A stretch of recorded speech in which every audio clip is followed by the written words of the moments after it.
नमस्कार दोस्तों, आपके अपने YouTube channel all in one state 2020 में आप सभी लोगों का स्वागत है। आज मैं आपके सामने बहुत ही शानदार एक वीडियो लेकर आया हूं, जिसमें 10th क्लास का विज्ञान का मैं पेपर आज आपको बताने वाला हूं। 10th क्लास की जो प्री बोर्ड एग्ज़ाम है वो स्टार्ट हो चुकी है। तो प्री बोर्ड परीक्षा 2021-22 कक्षा 10वीं विज्ञान का पेपर पूरा सॉल्यूशन यहाँ पर आपको मिल जाएगा। तो इस वीडियो को आप अंत तक जरूर देखिएगा, तो आपको हर एक क्वेश्चंस का आंसर इसी वीडियो के माध्यम से मिल जाएगा। आपको कहीं पर ढूंढने की ज़रूरत नहीं है ना। और इस टाइप के और भी पेपर्स दिन प्रतिदिन इसी चैनल के माध्यम से आते रहेंगे।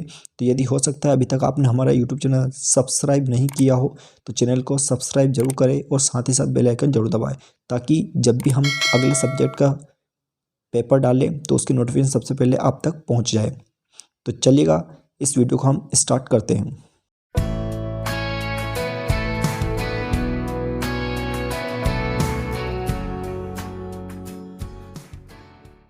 देखिए, क्वेश्चन नंबर 1 पढ़ते हैं। सही विकल्प पर चुनकर लिखिए।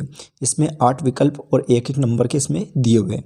तो पहला विकल्प हम पढ़ते हैं, कौन सा है कि क्या होगा यदि तनु हाइड्रोक्लोरिक अम्ल को लोहा चूर्ण पर डाला जाए। तो इसका आपका पहला उत्तर बिल्कुल सही है। फिर इसके बाद में अगला दिया है ख नंबर का, धातुओं को पतले तारों में खींचे जा सकने की क्षमता कहलाती है। तो इसका सही उत्तर है तन्यता। क्या कहलाएगा इसका? तन्यता।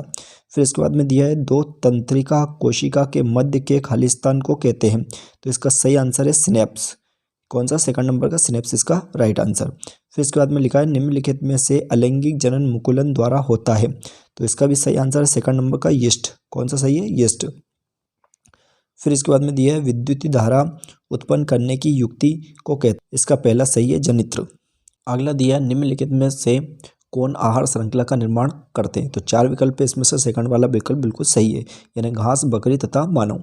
इसके बाद फिर अगला दिया है विश्व में सबसे तेजी से कम होने वाला प्राकृतिक संसाधन कौन सा है। तो ये है आपका वन, ये बिल्कुल राइट आंसर। फिर उसके अंदर आवर्त सारणी में आवर्तों की संख्या होती है। तो इसका सही आंसर आपका 7, यानी 30 नंबर का विकल्प बिल्कुल राइट है। ठीक है, चलिएगा बढ़ते हैं आगे। अभी आपका विकल्प कंप्लीट हो चुके हैं। अब हम बढ़ते हैं रिक्त स्थान की ओर। देखिएगा, पहले नंबर खालिस्तान देखिएगा। पहले नंबर खालिस्तान में लिखा है जल एक खालिस्तान ऑक्साइड है। तो इसका सही आंसर होगा आपका हाइड्रोजन। क्या होगा सही आंसर? हाइड्रोजन। फिर उसके बाद दूसरा देखिएगा, दूसरा खालिस्तान है आपका धातुएं प्राह ऊष्मा एवं विद्युत की खालिस्तान होती है। तो इसमें सही आंसर आएगा आपका खालिस्तान में चालक। क्या लिखेंगे आप? चालक। फिर 30 नंबर का देखिए, ग नंबर का दिया है मादा और गर्भस्थ शिशु के बीच जैविक संबंध स्थापित करने वाला ऊतक खालिस्तान कहलाता है। तो इसमें आएगा प्लेसेंटा। क्या आएगा इसमें? प्लेसेंटा। फिर अगला देखिए घ वाला, मानव के शरीर में अंडाणु का निर्माण खालिस्तान में होता है। तो इसका सही आंसर आएगा इसमें खालिस्तान में अंडाशय। क्या आएगा इसमें? अंडाशय। फिर इसके बाद में अगला है पराग कोश में खालिस्तान पाए जाते हैं। तो इसमें सही, इसमें खालिस्तान में आएगा पराग कण। क्या आएगा इसमें? पराग कण। फिर इसके बाद में अगला है आनुवंशिकी के जनक खालिस्तान है। तो आनुवंशिकी के जनक का नाम क्या है? Gregor John Mendel. ठीक है। फिर इसके बाद में 6 वाला है किसी तार का प्रतिरोध उसकी लंबाई के खालिस्तान होता है। तो इसमें आएगा खालिस्तान में अनुक्रमानुपाती। लास्ट है आपका मस्तिष्क तथा मेरुरज्जु खालिस्तान तंत्र बनाते हैं। तो इसमें खालिस्तान में आएगा केंद्रीय तंत्रिका। क्या बनाते हैं? केंद्रीय तंत्रिका। ठीक है, इस प्रकार ये आपके खालिस्तान भी कंप्लीट हो चुके हैं। चलिए बढ़ते हैं हम जोड़ी की ओर। अगला क्वेश्चन है आपका 30 नंबर का, सही जोड़ी मिलान करिए। ठीक है, देखिएगा सही जोड़ी मिलान करेंगे हम। तो पहले नंबर का जैसे कि सबसे अधिक क्रियाशील धातु है, तो इसमें आएगा आपका सबसे अधिक क्रियाशील धातु में आ जाएगा आपका पोटेशियम। क्या आएगा आपका? पोटेशियम। ये बिल्कुल इसमें मिलान कर लें। सबसे अधिक क्रियाशील धातु कौन सी है? पोटेशियम। उसके बाद दूसरा आता है सामान्य रक्तदाब। सामान्य रक्तदाब में आएगा आपका 7वें नंबर का। 7वें नंबर का मतलब आपको ये लगा देना 120/80 mmHg, है ना। फिर इसके बाद तीसरा लिखा है पादप हार्मोन। क्या लिखा है? पादप हार्मोन। तो इसका सही आंसर है साइटो, क्या लिखा है? साइटोकिनिन। साइटोकिनिन इसका सही आंसर, यानी 8वें नंबर का। फिर इसके बाद में अगला लिखा है आपका शुक्राणु उत्पादन नियंत्रण। क्या लिखा है? शुक्राणु उत्पादन नियंत्रण। तो इसका सही आंसर है आपका टेस्टोस्टेरोन, यानी पहले नंबर का सही आंसर है। ठीक है, इसके बाद फिर लिखा है तारों का टिमटिमाना। क्या लिखा है? तारों का टिमटिमाना। इसका सही आंसर है आपका वायुमंडलीय अपवर्तन, यानी 6ठे नंबर का। ठीक है, फिर इसके बाद में लिखा है लेंस क्षमता, क्या लिखा हुआ है, लेंस क्षमता। तो इसका सही आंसर है आपका 2 नंबर का डायोप्टर, क्या है इसका 2 नंबर का डायोप्टर। फिर इसके बाद में अगला लिखा है जरा दृष्टिता, क्या लिखा है, जरा दृष्टिता। तो इसका सही आंसर है आपका 5 नंबर का द्यूफॉक्सी लेंस, कौन सा है, द्यूफॉक्सी लेंस। इसके बाद में लास्ट है विद्युतीय विभवांतर, क्या है लास्ट में, विद्युतीय विभवांतर। तो इसका सही आंसर है आपका 4 नंबर का वोल्ट, ठीक है। और यहाँ पर ये एक एक्स्ट्रा दिया हुआ है तो इससे हमें कोई दिक्कत नहीं, ठीक है। इस प्रकार ये जोड़ी भी कंप्लीट हो चुकी है। चलिए बढ़ते हैं हम एक शब्द या एक वाक्य में उत्तर की ओर। देखिएगा एक शब्द उत्तर में पहला वाला दिया है, पहला आपका कि शुद्ध जल का पीएच मान कितना होता है। तो इसका सही आंसर है आपका 7, क्या लिखना है आपको 7। फिर दूसरा दिया ख नंबर का 2 नंबर का है आपका कि 2 या 2 से अधिक धातुओं के सामान्य मिश्रण को क्या कहते हैं। तो इसमें आएगा आपका मिश्र धातु, क्या लिखना है आपको, मिश्र धातु। फिर तीसरा दिया है कि हरे पौधों की पत्तियों में पाए जाने वाले वर्णक का नाम लिखिए। तो इसमें आएगा आपका क्लोरोफिल। फिर इसके बाद में अगला दिया है नर युग्मक, अगला घ नंबर का है नर युग्मक एवं मादा युग्मक के संलयन को क्या कहते हैं। तो इसमें आएगा आपका निषेचन, क्या लिखा गया इसमें, निषेचन। फिर अगला दिया आपका कि लिंग निर्धारण करने वाले गुणसूत्र का नाम लिखिए। तो इसमें लिखेंगे आप लिंग गुणसूत्र, क्या आएगा इसमें, लिंग गुणसूत्र। फिर इसके बाद में दिया है लेंस की क्षमता का सूत्र लिखिए। तो लेंस की क्षमता का सूत्र होता है P बराबर, क्या लिखेंगे हम, P बराबर 1/F, क्या लिखेंगे हम, 1/F। और यहाँ पर आपको लिखना है मीटर में, क्या लिखना है आपको, मीटर में रहेगा ये, है ना, बस। इसके बाद फिर अगला दिया है निकट दृष्टि दोष दूर करने में कौन सा लेंस उपयोग किया जाता है, ठीक है। तो इसका सही उत्तर है अवतल लेंस, कौन सा लेंस का उपयोग करेंगे हम, अवतल लेंस। फिर इसके बाद में लिखा है अगला विद्युतीय प्रतिरोध का एसआई मात्रक क्या है। तो इसका सही आंसर है ओम, क्या है, ओम। चलिएगा बढ़ते हम अब क्वेश्चन आंसर की ओर। देखिएगा अब क्वेश्चन नंबर हमारा 5वां है। 5वें में लिखा है श्वसन की क्रिया ऊष्माक्षेपी है या ऊष्माशोषी, कारण लिखिए। ये 2 नंबर का क्वेश्चन है आपका। और इसी में लिखा है अथवा में तेल तथा तेल एवं वसा युक्त पदार्थों को नाइट्रोजन से प्रभावित क्यों किया जाता है। तो 2 क्वेश्चन है, 2 में से एक करना है, क्योंकि अथवा बीच में लिखा है तो 2 में से एक आपको करना है, तो कोई सा भी एक। तो मैं दोनों में से एक ही करवाऊंगा। मैं इसका आंसर अभी आपको जस्ट पीछे बता दूंगा। अभी मैं क्वेश्चन आपको पढ़ देता हूँ, उसके बाद मैं डायरेक्टली सभी के आंसर एक साथ बता दूंगा, ठीक है। इसी प्रकार फिर अगला दिया है 2 नंबर का, ये 2 नंबर का फिर क्वेश्चन आया हमारे पास, अमलगम किसे कहते हैं अथवा में संचरण किसे कहते हैं, ठीक है। फिर इसके बाद में 7वां क्वेश्चन फिर दिया है 2 नंबर का वापस से, मेंडलीव की आवर्त सारणी के 2 गुण लिखिए अथवा करके न्यूलैंड का अष्टक नियम या सिद्धांत लिखिए। अष्टक नियम सिद्धांत बात एक ही है, ठीक है। ये भी 2 नंबर। फिर अगला क्वेश्चन है धमनी और शिरा में कोई 2 अंतर लिखिए अथवा ऑक्सी व अनॉक्सी श्वसन में कोई 2 अंतर लिखिए। तो 2 पूछा तो 2 ही अंतर लिखने, 2 से ज़्यादा लिखने की जरूरत नहीं। फिर अगला क्वेश्चन है आपका कायिक प्रवर्धन किसे कहते हैं अथवा परागण किसे कहते हैं, ठीक है। फिर 10वां क्वेश्चन दिया आपका मानव में बच्चे का लिंग निर्धारण कैसे होता है, फिर अथवा करके मेंडल के प्रभाविता का नियम लिखिए। ये भी आपके 2 नंबर के क्वेश्चन है। फिर अगला क्वेश्चन आता है 11वां नंबर का, अगला है परावर्तन के नियम लिखिए अथवा अपवर्तन के नियम लिखिए, ठीक है। ये भी आपके 2 नंबर के क्वेश्चन हैं। फिर अगला क्वेश्चन आता है 12वां, ओम का नियम लिखिए अथवा करके फिर दिया है विद्युतीय परिपथ को परिभाषित कीजिए। फिर उसके बाद में 13वां क्वेश्चन दिया है विद्युतीय विभव क्या है अथवा फिर दे रखा उन्हें प्रतिरोध किसे कहते हैं। यानी कहने का मतलब हर एक क्वेश्चन में अथवा दिया तो 2 में से एक ही करना है, ना कि दोनों लिखना आपको, ठीक।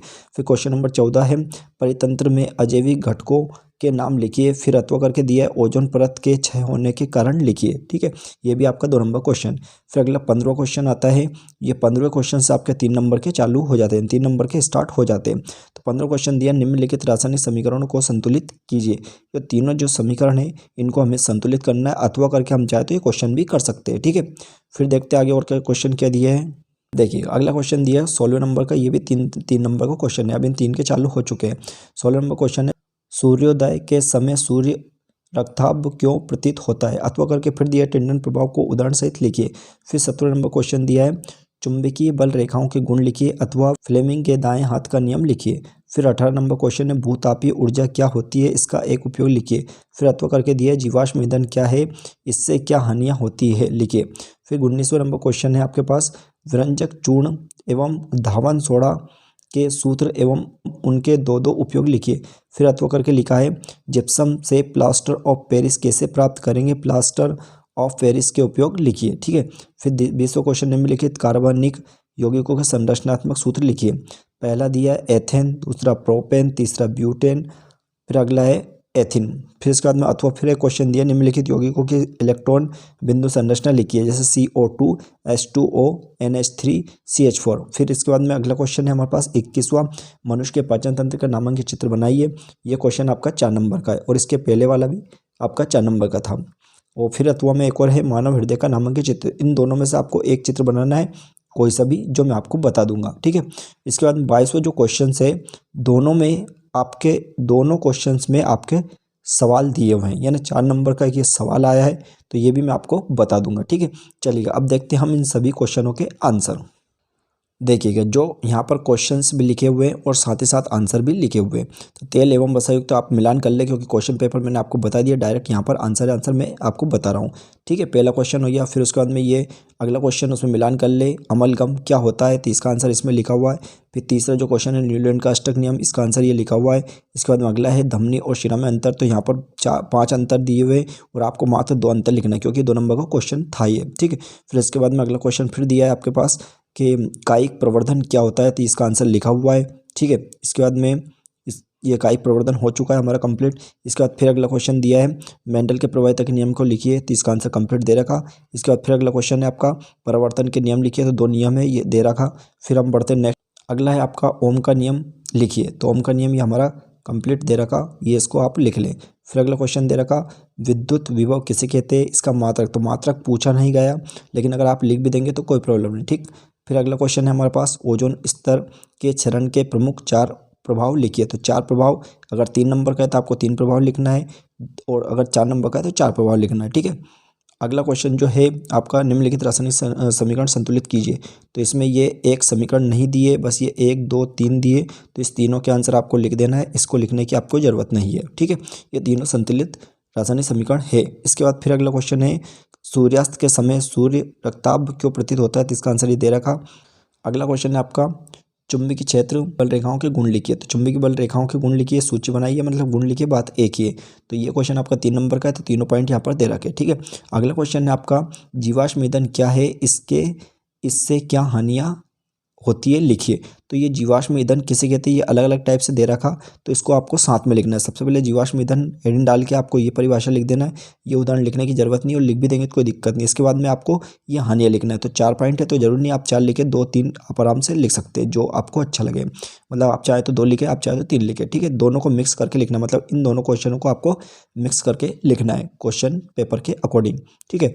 फिर अगला क्वेश्चन हमारा जिप्सम से प्लास्टर ऑफ पेरिस कैसे प्राप्त करेंगे, प्लास्टर ऑफ पेरिस का उपयोग लिखिए, तो देखिएगा ये क्वेश्चन मैंने आपको लिख ही दिया है, और ये बनाने की विधि हो गई है आपकी, इसके बाद में ये उपयोग होगा। ठीक है। तो ये प्लास्टर ऑफ पेरिस भी कंप्लीट हो गया। ठीक। इसके बाद फिर देखते हैं अगला क्वेश्चन। अगला क्वेश्चन था आपका निम्नलिखित कार्बनिक यौगिकों की संरचना सूत्र बनाइए, तो इसमें पूछा था एथेन, प्रोपेन, ब्यूटेन और एंथीन, ये पूरा पूछा था। ये संरचना, ये आप तो सूत्र हो गया, और यहाँ पर ये जो रचनाएं दे रही है संरचना सूत्र है। ठीक है। तो इस टाइप से आप ये बना लें। फिर अगला क्वेश्चन है मनुष्य के पाचन तंत्र का नामांकित चित्र, मनुष्य के पाचन तंत्र का नामांकित चित्र है, तो इस टाइप से आप ये चित्र बना लें। फिर अगला क्वेश्चन है आपके पास जो लास्ट क्वेश्चन आपका 22वें नंबर का, वो सवाल था जिसका मैंने बोला था कि सवाल हम लास्ट में करवा देंगे। तो ये देखो, किसी अवतल लेंस की फोकस दूरी 15 सेंटीमीटर, ये सवाल है, और ये सवाल बिल्कुल कंप्लीट मैंने आपको बता दिया, तो ये आप सवाल भी कंप्लीट कर ले। तो इस प्रकार से पेपर की आपकी पूर्ण तरीके से तैयारी हो चुकी है, यानी आप सिर्फ आधे घंटे में पूरा पेपर कंप्लीट कर सकते हैं कॉपी के माध्यम से। यदि आपको ये वीडियो पसंद आया तो इस वीडियो को अपने दोस्तों से जरूर शेयर कीजिएगा, और इस टाइप के और अधिक से अधिक वीडियो पाने के लिए, यानी और नेक्स्ट पेपर देखने के लिए मेरे यूट्यूब चैनल पर बने रहिए। पूरा वीडियो देखने के लिए थैंक यू सो मच।